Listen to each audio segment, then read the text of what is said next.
Hello દોસ્તો, કરો રાજ studio follow like. આજે એક એવી સરસ મજાની વાત કરવી છે કે જે સૌરાષ્ટ્રનો સિંહ કહેવાય છે, છોટે સરદાર કહેવાય છે, ખેડૂતોનો પ્રણેતા કહેવાય છે, એવા શ્રી વિઠ્ઠલભાઈ રાદડિયા, જેઓની 5મી પુણ્યતિથિ નિમિત્તે સૌરાષ્ટ્રમાં અનેક ગામોમાં રક્તદાન કેમ્પ યોજાય છે. તો આજે અમારા વડિયામાં રક્તદાન કેમ્પનું આયોજન છે. તો જોઈએ રક્તદાતાઓનો ઉત્સાહ, સેવકોનો ઉત્સાહ અને જાણવાનો પ્રયાસ કરીએ કે કેવા ઉત્સાહથી આ કેમ્પ ચાલી રહ્યો છે. કરો રાજ સ્ટુડિયો ફોલો લાઈક.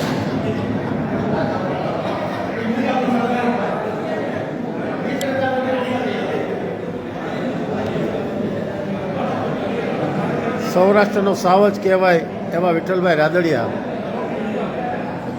કે જેઓએ મોટી નામના સાથે આ જગતને છોડ્યું છે, પણ હજી વડિયા સિવાયના અનેક ગામોમાં આજે એનો રક્તદાન કેમ્પનું આયોજન છે.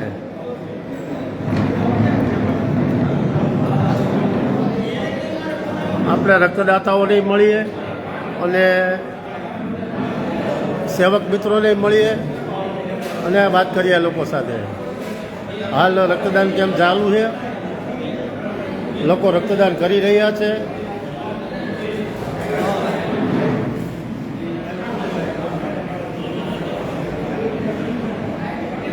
શું નામ તમારું ભાઈ?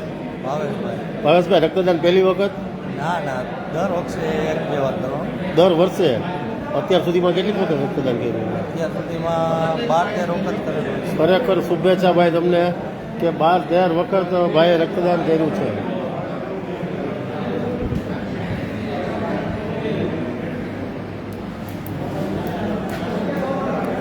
આ પણ એક રક્તદાતા છે.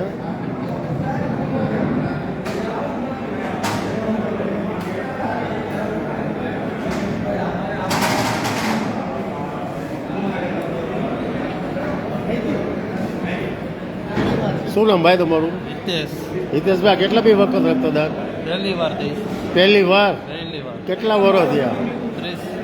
બહુ મોડું કર્યું ભાઈ. 3 વખત તો દેવાઈ જવું જોઈએ. 3 વર્ષમાં કાંઈ વાંધો નહીં.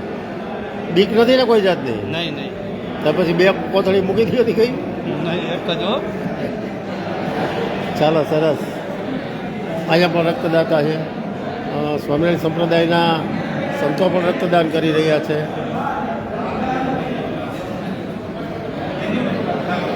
આપણે એક રક્તદાતાને પૂછીએ. સર, પહેલી વખત રક્તદાન કરો છો? બીજી વાર. સરસ.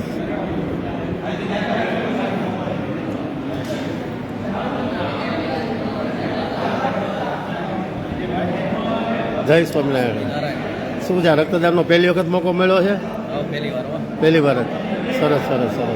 આ બધા મિત્રો સ્વયંસેવકો છે જે સમગ્ર કાર્યક્રમને કાબૂમાં રાખે છે, વ્યવસ્થિત રાખે છે અને સારી મહેનત કરી રહ્યા છે છોકરાઓ. સાધુ સંતો પણ હાજરી આપવા પધાર્યા છે.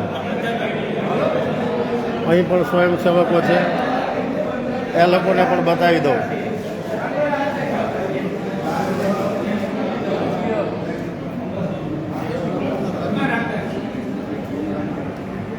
પૂછીએ આપણે. સર, રક્તદાન વિશે કાંઈ કહી શકશો? રક્ત વિશે રાકેશભાઈને ઉપાડ્યા છે. હવે રાકેશભાઈને પકડીએ.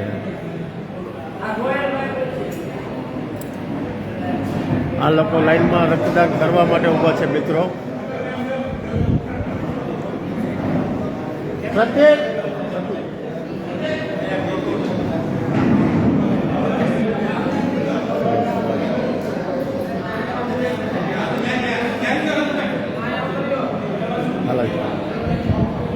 કાર્યક્રમના પ્રણેતા જે ટીમ છે એમના મેમ્બરને જ પૂછીએ.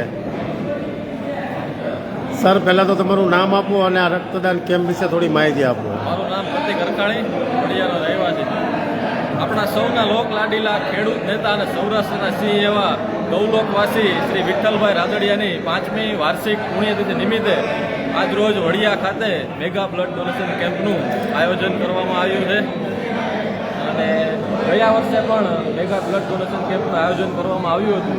એમાં 125 જેટલા બોટલનું રક્તદાન થયું હતું. આ વખતે અમારો ટાર્ગેટ 150+ બોટલનો છે. અને ગુજરાતભરમાં 101 મેગા બ્લડ ડોનેશન કેમ્પનું આયોજન કરવામાં આવ્યું છે તેમજ 200 જેટલી બીજી વિવિધ સેવાકીય પ્રવૃત્તિ કરવામાં આવી છે. ગુજરાતભરમાં તો બ્લડ ડોનેશન કેમ્પનું આયોજન કરવામાં આવ્યું છે. ભારતભરમાં બીજા ઘણા બધા રાજ્યોમાં વિવિધ સેવાકીય પ્રવૃત્તિનું પણ આયોજન કરવામાં આવ્યું છે. સર રક્તદાન કરવાથી શું થાય અને રક્ત લીધા પછી શું કામ લાગે એવી કોઈ માહિતી આપની પાસે હોય તો આપો. ઘણા લોકોને એવી માન્યતા હોય છે કે રક્તદાન કર્યા પછી શરીરમાં વીકનેસ આવી જાય છે, પણ ખરેખર એવું કંઈ હોતું નથી. લોહીનું શુદ્ધિકરણ અવિરત થતું જ રહે છે અને લોહી થોડા સમયમાં જ નવું બની જાય છે. તો જે કોઈને એવી માન્યતા, ખોટી માન્યતા હોય કે લોહી દીધા પછી શરીરમાં લોહીની અછત સર્જાય છે, પણ એવું કંઈ હોતું નથી ખરેખર. થેન્ક યુ પ્રતિકભાઈ.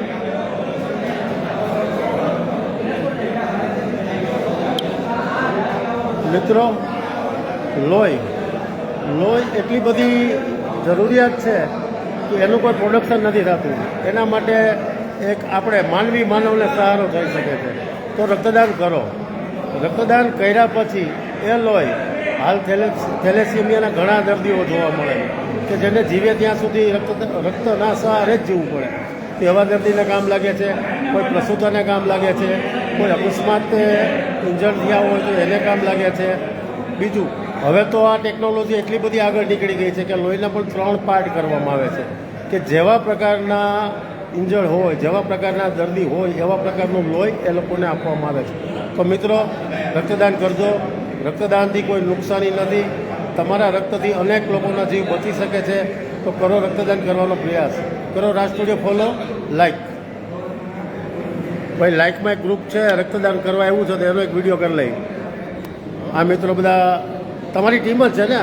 હા, સરસ. આ બધા મિત્રો જે વડિયા ખાતે રક્તદાન કેમ્પનું આયોજન કરવામાં આવ્યું છે એ તમામ મિત્રોની ટીમ આપ જોઈ શકો છો. ભાઈ ખૂબ ખૂબ શુભેચ્છાઓ. તમારો પહેલો પ્રયાસ છે, બીજો, ત્રીજો? બીજો પ્રયાસ છે મિત્રો આ લોકોનો.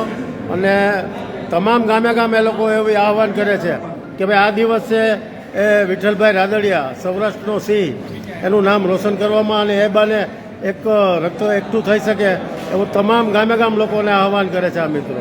કેમ, બરોબર ને? સરસ મિત્રો, કરો રાજ સ્ટુડિયો ફોલો, લાઈક.